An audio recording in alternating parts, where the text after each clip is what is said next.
Hello everyone. Welcome to Educate India.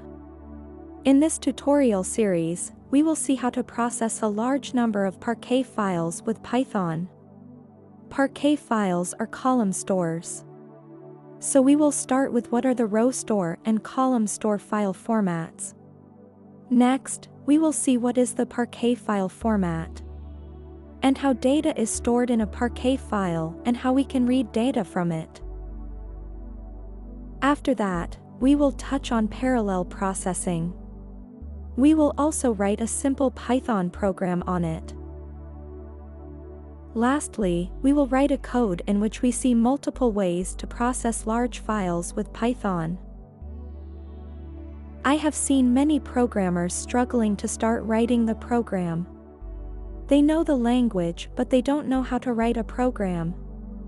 I have seen them solving hard algorithms, but when it comes to solving a simple real-world problem, they don't know how to start.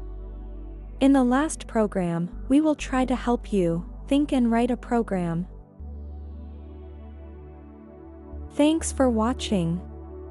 Like, share, and subscribe to support us. If there is any topic you want to learn or any other suggestions, please comment.